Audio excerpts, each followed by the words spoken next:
Here is an exercise to practice the for construct. Pause the video and try to find a solution yourself. When you are ready, press play to see an example solution. Here are some example solutions. Let's declare an array of numbers. And to print only even numbers, for let number of numbers, and if number modulo 2 is 0, then let's console log number. And the output is 2, 4, 6, 8, and 10, so only even numbers.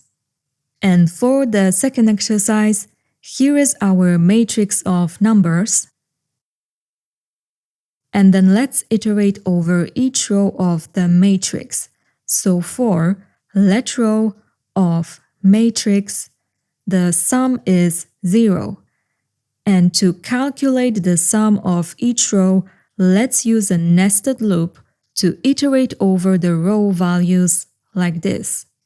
For let value of row, sum plus value.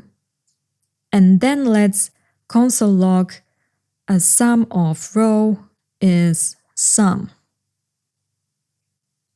And here is the result.